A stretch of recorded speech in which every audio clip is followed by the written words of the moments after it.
வணக்கம் அன்பு நண்பர்களே, வாழ்க வளமுடன். மனவளக்கலை புக்ல இருந்து சினம் தவிர்த்தல் பகுதியில கேள்வி பதில் ஒரு செக்ஷன் இருக்கு. அதுல ஒரே ஒரு கேள்வி மட்டும் இன்னைக்கு பார்ப்போம். ஏன்னா நம்மளுக்கு நிறைய கோபம் வருது, நிறைய நெகட்டிவ் எமோஷன்ஸ் வருது. இதெல்லாம் எப்படி என்ன பண்றதுன்னு தெரியல. அதுக்கு உண்டான விளக்கம் ஒரு சாப்டரே ஃபுல்லா முடிச்சோம். இப்போ அதுல நம்மளுக்கு என்னென்ன கேள்விகள் இருக்குமோ அப்படின்னு அவர் நினைச்சிட்டு ஒரு சில கேள்விகளுக்கு அவர் பதில் கொடுத்திருக்கிறாரு.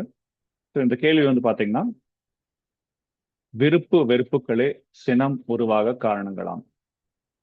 சினமற்ற இடத்தில் மனம் அடங்கியே இருக்கும். ஆனால் சினமடங்க கற்றாலும் சித்தியெல்லாம் பெற்றாலும் மனமடங்க கல்லார்க்கு வாயேன் பராபரமே என்று தாயுமானவர் சொல்கிறார். அப்படியானால் சினம் அடங்கினால் மனம் அடங்காதா? உங்க கோபம் அடங்கிருச்சுன்னா மனம் அடங்காதா அப்படின்னு ஒரு கேள்வி இருக்கு. அதுக்கு மகரிஷி என்ன சொல்றாருன்னா, மனம் அடங்கும் என்பதற்கு சரியான பொருள் உணர வேண்டும். மனதை எப்போதுமே அடக்க முடியாது. இப்பவே நீங்க பார்த்திருப்பீங்க, லாஸ்ட் ஒரு 10 மினிட்ஸ் உங்க மனம் அடங்குச்சான்ட்டு. ஆழ்ந்த உறக்கத்திலே, டீப் ஸ்லீப், மனம் அடங்கி நிற்கும். மயக்க மருந்தான குளோரோஃபார்ம் கொடுக்கும் இடத்திலே மனம் அடங்கி நிற்கும். பிற வேளைகளிலே மனம் இயங்கிக் கொண்டுதான் இருக்கும். ஒன்று அதை நீங்கள் ஈடுபடுத்த வேண்டும், இல்லையெனில் அது முன்னே பதிந்த பதிவுகளை பிரதிபலித்துக் கொண்டேதான் இருக்கும். இதுக்கு முன்னாடி நம்ம லைஃப்ல கடந்த காலத்துல என்ன நடந்ததோ அதை நினைச்சு நினைச்சு நினைச்சு அதை ரெஃப்ளெக்ட் பண்ணிட்டே இருப்போம். அதான் பிரதிபலிப்பு. ஆகவே மனதை அடக்க முடியாது.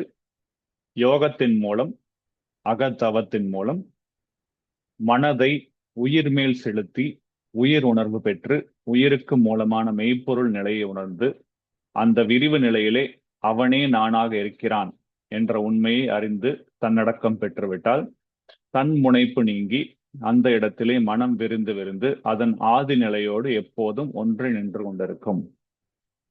நம்ம பண்ண மெடிடேஷன் கூட எனக்கு அதுதான். நம்ம இந்த அகண்டு ரொம்ப பெரிய யூனிவர்ஸ்ல நம்ம ஒரு சின்ன பகுதி, அதுல நம்ம ஒரு சின்ன மனிதர் தான். ஸோ அந்த சுப்ரீம் கான்சியஸ்னஸ்ல ஒரு பார்ட் தான் நம்ம. அதுதான் அவனே நானாக இருக்கிறான் என்ற உண்மையை அறிந்து தன்னடக்கம் பெறணும். இதனை சகஜ நிட்டை என்று சொல்லுவார்கள். அந்நிலையிலே மனம் விரிந்து நிற்கும். அது கூட அடங்குவது அல்ல. விரிந்த நிலையிலே மனம் உடையவர்களுக்கு சினம் எழாது. உங்க மனசு எக்ஸ்பேண்ட் ஆயிடுச்சுன்னா உங்களுக்கு சினம் வராது. நம்ம குறுகிய மனப்பான்மையில் மைண்ட் செட்டை குறுகலா வச்சுட்டு இருக்கும் போதுதான் சினம் வரும். சினம் எழ வேண்டிய அவசியமே அவர்களுக்கு இல்லை. ஆனாலும் உலக வாழ்க்கையிலே விருப்பு வெறுப்பு என்ற உணர்ச்சிகளுக்கு உட்பட்டு வாழும் மக்களிடையிலே அந்த நிலையிலே இருந்து சினம் எழாமல் காத்து மனதை அமைதி நிலைக்கு கொண்டு வருவதற்கு ஏற்ற பயிற்சியை தான் நான் செய்து வருகிறேன் அப்படின்னு சொல்றாரு. ஸோ அவர் சொல்றது எல்லாமே நம்ம மனசை எக்ஸ்பேண்ட் பண்ணி வச்சிட்டோம்னா சினம் எழாது, கோபம் வராது. ஓரளவுக்கு நம்ம நெகட்டிவ் எமோஷன்ஸ்ல இருந்து நம்ம இது பண்ணிக்கலாம். நம்ம சாதாரண மக்களுக்கு அந்த மாதிரி நிலையை அடையிறது ரொம்ப ரொம்ப கஷ்டம். ஏதோ ஒரு சின்ன சின்ன விஷயங்கள்ல நம்ம லைஃப்ல நடக்கிறதுல திடீர்னு ஒரு ட்ரிகராகி கோபம் வரும். நம்ம எப்படி அதை இது பண்ணிக்கலாம்னா, விழிப்பு நிலைன்னு சொல்றாங்க இல்லைங்களா, அந்த அவேர்னஸ் நம்ம இம்ப்ரூவ் பண்ணிட்டே போகும்போது இந்த மாதிரி தியான பயிற்சிகளை நீங்க ரொம்ப நாள் பண்ணிட்டீங்கன்னா உங்களுக்கு அந்த அவேர்னஸ் எப்பவுமே இருக்கும். அப்போ கோபம் வந்தாலும் கூட சட்டென்று ஒரு நிமிஷத்துலயோ 2 நிமிஷத்துலயோ காணாம போயிடும். இல்லைன்னா அந்த அவேர்னஸ் இல்லைன்னா என்ன ஆகும்னா, நம்ம கோபம் தான் பட்டுட்டு இருக்கோம்னு தெரியாமே நம்ம கோபப்படுத்து நிறைய தேவையில்லாத விஷயத்த பண்ணிட்டு இருப்போம். நாள் கணக்குல கூட அந்த கோபத்தை வச்சிருப்போம். அதெல்லாம் தப்பு. ஸோ ஹோப்ஃபுல்லி இந்த வீடியோ, ஒரு சின்ன வீடியோ உங்களுக்கு யூஸ்ஃபுல்லா இருக்கும்னு நம்புறேன்.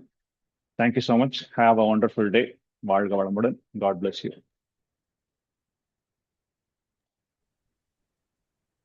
Thank you sir. வாழ்க